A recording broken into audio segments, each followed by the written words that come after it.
इशिता केरल की रहने वाली थी, जो अपने कॉलेज के दौरान कमल नाम के एक लड़के से प्यार कर बैठी।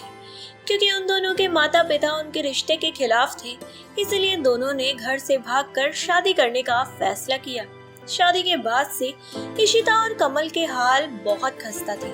कमल दिन रात मेहनत मजदूरी करता, तो वहीं इशिता एक छोटा सा डोसा का ठेला लगाती। ऐसे ही एक दोपहर इशिता कमल को डोसा देती है तब, आइयो कमल, तुमको कितनी बार बोली कि तुम मजदूरी छोड़कर मेरे साथ काम करो, हम लोग अच्छा कमाएगा, पर तुम मेरा बात ही नहीं सुनता।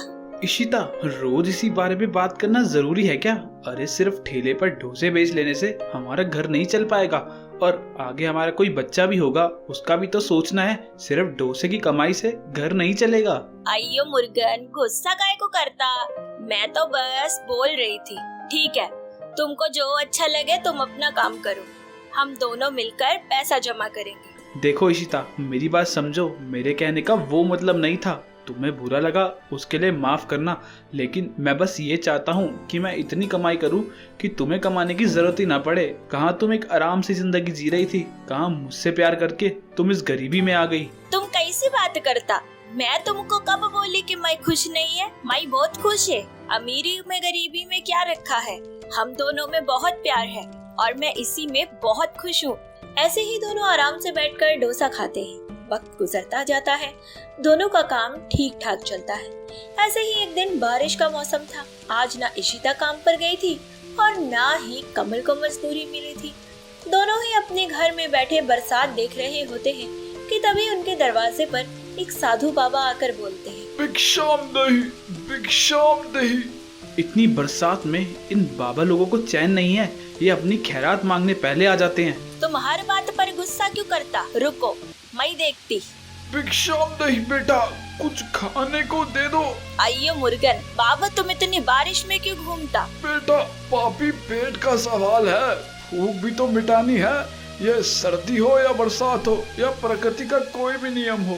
मैं समझती, भूखा रहना कितना मुश्किल है। रुको, मैं लाती है। क्या जरूरत है देने की? यहाँ हमारे खुद के खाने के लाले पड़े हैं और तुम हो कि इनको देने में लगी हो। अरे इतने हट्टे कट्टे हैं ये, खुद कमाकर खा नहीं सकते। इतनी बारिश में ये लोगों के घर घर मांगने जा सकते हैं, लेकिन कमाकर खा नहीं सकते। अरे बेटा, मैं हालातों का सताया हुआ हूँ, तुम मुझे एक रोटी खिला दे, भगवान तुझे 10 देगा। ये अपनी मांगने वाली बातें अपने पास ही रखो, भगवान रोटी नहीं देता, मेहनत से कमानी पड़ती है। अయ్यो, तुम गुस्सा क्यों करता? एक रोटी देने में क्या चला जाएगा? कुछ नहीं दोगी तुम, चुपचाप अंदर चलो, समझ गई? और दरवाजा बंद कर दो। बाबा जी, आप जाइए यहाँ से। इतना बोलकर कमल उस साधु बाबा को भगा देता है और इशिता को अंदर बुला लेता है।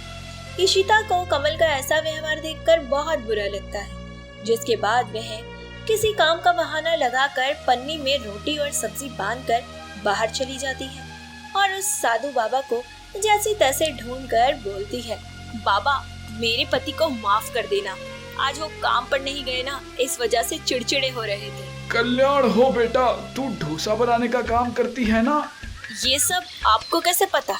मैं सब जानता हूँ, तू अपना घर परिवार सब छोड़ कर आई है, लेकिन फिर भी तुझे जिंदगी से या अपने पति से कोई शिकायत नहीं है। बहुत ही भली है बेटा तू।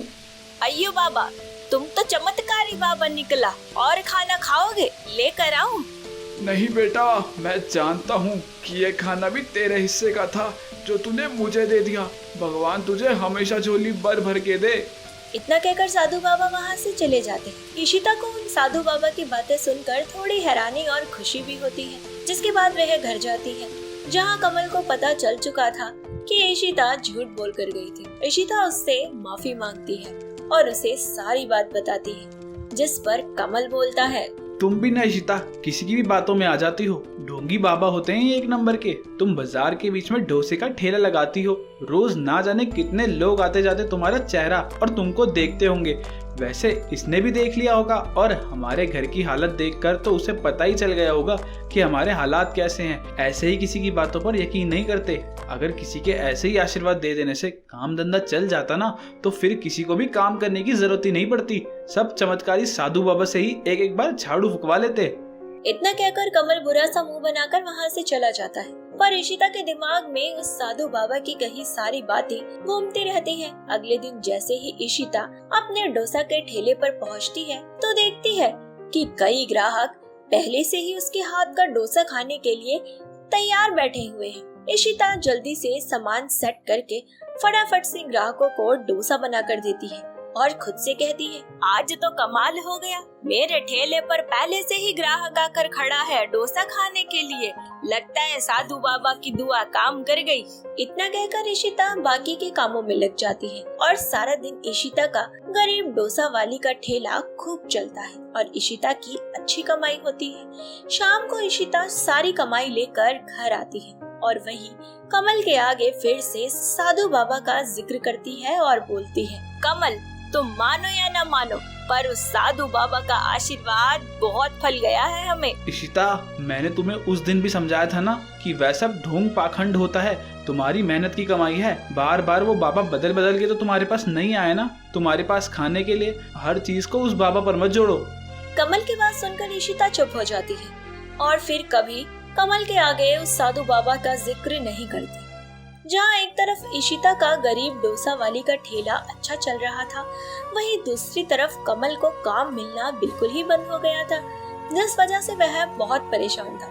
हर कोई कमल को इशिता की कमाई को लेकर ताने मारने लगा था, जिस वजह से कमल का दिमाग बहुत ज्यादा खराब रहने लगता है। ऐसे ही एक दिन जब वह इन सब से परेशान होकर एक पेड़ के नीचे बैठा होता है, तभी फिर से वहाँ वही साधु बाबा आते हैं और बोलते हैं, क्या हुआ बेटा, तेरा काम नहीं चल रहा? तेरी बीवी की कमाई तो बहुत अच्छी हो रही है। क्या कहता है तू बेटा कि हम सब ढोंग पाखंड करते हैं? बेटा सच है तो झूठ भी है, अच्छा है तो बुरा भी है, अगर आस्था है तो निराशा भी है, इसलिए अगर पूजा है तो चमत्कार भी है। याद रखना बेटा, हर साधु ढोंगी नहीं होता। जा, आज के बाद तेरे घर में सुख ही सुख आएगा, क्योंकि तेरी बीवी बहुत अच्छी है।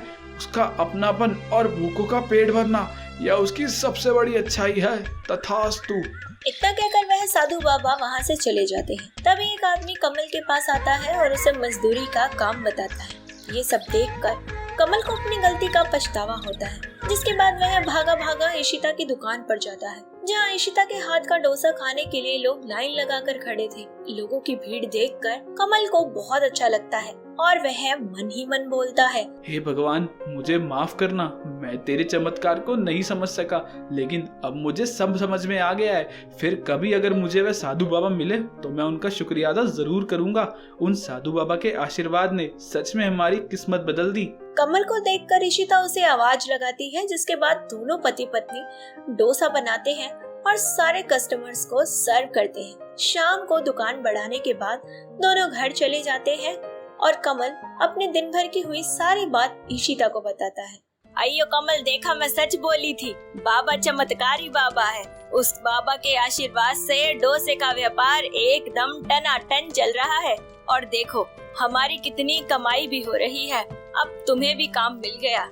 हाँ इशिता, तुम सच कह रही हो, वह कोई सिद्ध बाबा ही थे और अब मैं मेहनत मजदूरी नहीं किया करूँगा, बल्कि मैं तुम्हारे साथ तुम्हारे डोसे वाले के ठेले पर तुम्हारी मदद किया करूँगा, क्योंकि उस बाबा ने आशीर्वाद भी मुझे तुम्हारे ही अच्छे कर्मों पर दिया था। तुम सच में मेरे लिए बहुत लकी हो।